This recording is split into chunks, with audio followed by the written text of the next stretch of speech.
Welcome back to part 2 of yesterday's talk on fear and coping. Here's a brief recap. Our experiences are all part of the puzzle that create a bigger picture for our greater calling.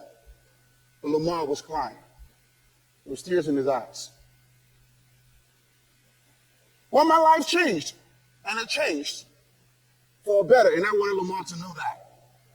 So I explained to him how my life changed. Well, my life changed, and it changed for better, and I wanted Lamar to know that. So I explained to him how my life changed. One morning, while collecting a bowl of soup from a young lady, she said to me, "You should try smiling a little more." Smile? That was strange. That was the first time I've heard something that great in a long time. By that time I hated people anyway, I didn't want to be around people. But it was strange. So I gave it a try. As simple as it sounds, it changed my life. Here's how it did.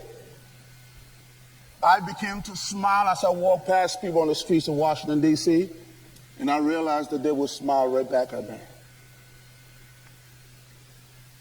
Then I realized I was greeting people and smiling at the same time, and they would greet me back and smile back at me. See, my supervisor is probably sitting in the audience right now because he promised me he was going to be here. But he told me one day, "Joe, I noticed that when you encounter adversity, you don't complain like everybody else. You smile and you walk away."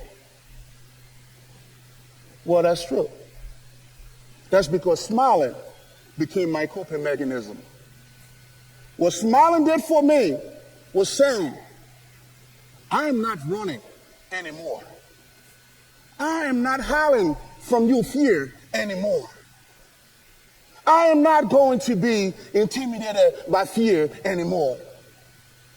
What smiling did for me will allow me to stand firmly, also put a smile on my face, and embrace fear.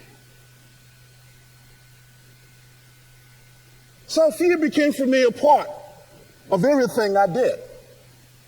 But even more importantly, here is what fear did for me in the process of smiling.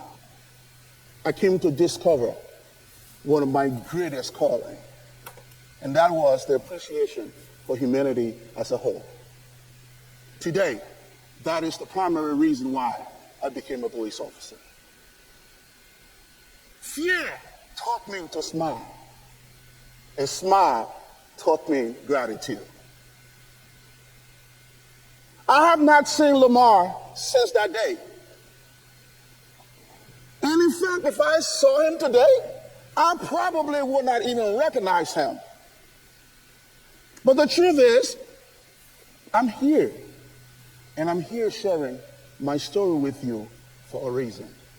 And here's why. Fear is real. Fear is among us.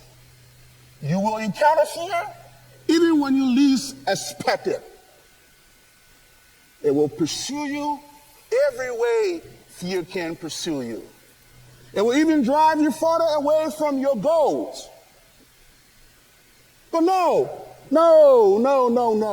My hope this afternoon is that you too, through my story, will come to a point of finding your own coping mechanism. I found smile, and it worked for me. You can find a coping mechanism that will work for you as well. And you too will not have to run away from fear. You won't have to hide yourself from fear. That you too can also embrace fear. And most importantly, it's not just only about a coping mechanism, but it is my hope that, like me, fear itself will drive you to a greater calling.